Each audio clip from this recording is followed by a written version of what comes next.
근데 이게 진정되지 않고 그래도 계속 때리면 어떻게 해야 될까요? 예, 뭐 그럴 땐 어쩔 수 없이 뭐 때려야 되긴 하겠죠. 근데 때리시면 안 되고 최소한의 물리적 대응을 하셔야 돼요. 안녕하세요, 변호사님. 예, 안녕하세요. 얼마 전에 제가 이런 뉴스를 봤는데요. 10대 청소년이 처음 보는 20대 여성을 길거리에서 무차별 폭행한 사건이 있었거든요. 예. 폭행 이유를 물어보니까 사회에 불만이 많아서 아무나 때리고 싶다라고 해서 그냥 길 가는 여성을 폭행을 했더라고요. 네. 그래서 그 뉴스 보고 되게 충격을 좀 많이 받았었어요. 네, 맞습니다. 새벽 시간 한 남성이 여성의 얼굴을 폭행해 넘어뜨립니다. 발로 밟는 등 폭행은 계속됩니다. 이후 여성이 근처 가게로 피하려던 순간 다시 쫓아온 남성. 남성은 여성을 붙잡아 넘어뜨리고 발로 걷어찹니다. 남성은 10대 미성년자로 여성과 일면식도 없었습니다. 아마 요즘 이런 초법소년들 사건 사고 기사를 좀 심심치 않게 보는 것 같아요. 예, 맞습니다. 최근 촉법소년이 관련된 범죄가 이제 해마다 늘어나면서 사회적으로 큰 문제가 되고 있습니다. 네, 맞아요. 작년에도 전남 무안에서 이웃집 할아버지를 때려서 숨지게 한 중학생 사건도 있었고요. 네.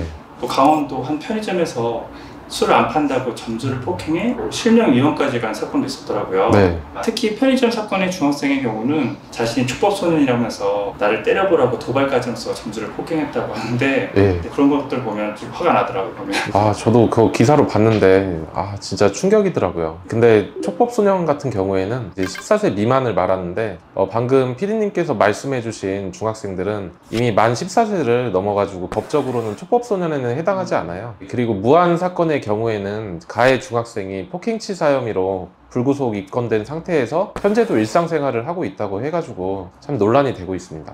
그런 뉴스들을 보다 보면 혹시 촉법소년이 저를 이유 없이 공격하면 때려서라도 방어해도 될까라는 이런 생각을 해봤거든요. 예, 맞습니다. 아마 요즘 촉법소년 관련 사건들을 보시고 이런 사항들을 궁금해하시는 분들이 많으실 텐데요. 결론부터 말씀드리면 경우에 따라서 정당방위가 될 수도 있고 안 될 수도 있기 때문에 신중하게 행동을 하셔야 돼요. 다만 생각보다는 이게 간단한 문제는 아니거든요. 그래서 구체적인 상황에 따라서 법적인 판단이 완전 달라질 수가 있어요. 그럼 어떻게 해야 정당방위가 인정되나요? 예, 정당방위가 인정되려면 4가지 요건을 만족을 해야 돼요. 우선 침해가 지금 당장 일어나고 있어야 됩니다. 상대가 지금 공격하고 있거나 막 공격하려는 상황이어야 되는데 어제 맞았는데 오늘 때리거나 아니면 제가 나를 때릴 것 같아 가지고 미리 때리거나 뭐 이런 추측만으로는 정당방위가 될 수가 없습니다. 그리고 두 번째로 상대방의 공격이 부당해야 돼요. 쉽게 말해서 상대가 먼저 시비를 걸고 부당하게 때려야 되는데 내가 먼저 욕하고 위협하고 시비 걸어서 때린 후에 이제 상대가 때리는 것을 받아쳐서 때리는 거, 이런 거는 정당방위로 인정받기가 어렵거든요. 그리고 세 번째로 정말 방어하려는 마음이 있어야 돼요. 나를 지키거나 아니면 다른 사람을 보호하려는 목적이어야 되고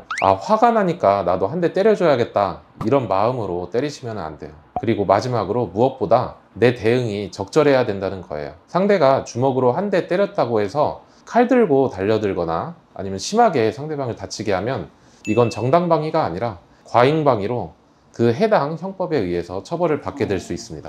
촉법소년이 저를 계속 주먹으로 때리고 있으면 제가 밀치거나 한 대 때려서 막는 건 괜찮다는 말씀이시네요. 예, 그 정도로는 정당방위로 인정될 가능성이 상당히 높은데요. 특히 생명이나 중대한 신체 위험이 있는 상황이라면 다소 강한 대응도 정당방위로 폭넓게 인정이 될 수가 있어요. 중요한 것은 가해자의 나이가 아니라 현재 벌어지고 있는 침해 행위를 잘 살펴봐야 돼요. 촉법소년이든 성인이든 부당한 침해가 진행 중이라면 이를 제지하는 것은 정당방위로 볼 수 있습니다. 다만 미성년자가 상대일 때에는 상당성 판단에서 더욱 신중하게 행동을 하셔야 돼요.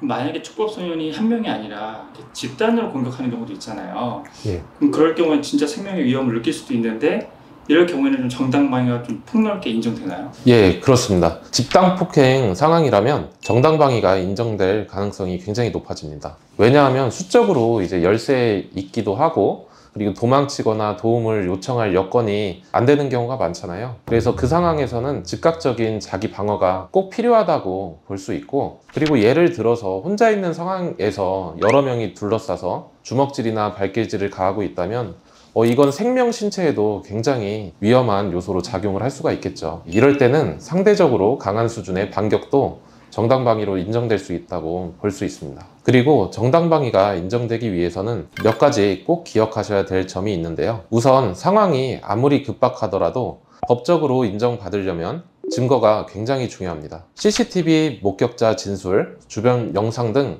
가능한 모든 자료를 확보해 두시고 가능하다면 직접 휴대폰으로 촬영을 해 두시는 것도 큰 도움이 될 것 같습니다. 그리고 상황이 끝난 직후에는 즉시 경찰에 연락을 하셔서 상황을 정확하게 설명하시는 것도 중요합니다. 신고가 늦거나 현장을 벗어나면 오히려 가해자로 몰릴 수가 있기 때문에 정당방위였다는 점을 초반부터 경찰관에게 명확히 밝혀두시는 게 필요합니다. 마지막으로 경찰 조사 전에는 반드시 저와 같은 변호사와 상담을 받으시는 게 좋습니다. 정당방위는 해석의 여지가 많은 영역이라 혼자 판단하고 진술하시면 오히려 불리해질 수가 있습니다. 실제로 촉법소년이 저를 공격하는 사안이 벌어졌을 때 어떻게 대응하는 게 가장 좋을까요?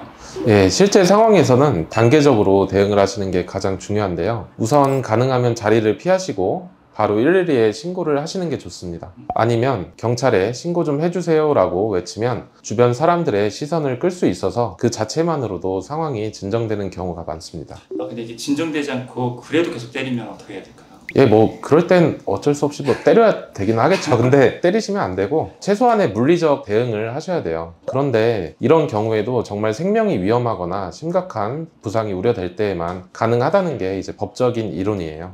예를 들어서 상대 팔을 붙잡아서 맞거나 몸을 밀쳐서 간격을 벌리는 정도, 혹은 주변 사람을 부르거나 안전한 곳으로 몸을 피하는 수준에서 멈추셔야 돼요. 그러면 절대 하면 안 되는 행동들도 있을까요? 예, 절대 하면 안 되는 행동들도 있습니다. 첫째는 보복성 폭행인데요. 나도 맞았으니까 너도 맞아봐라 라는 식의 접근은 절대 안 됩니다. 둘째는 과도한 실력 행사입니다.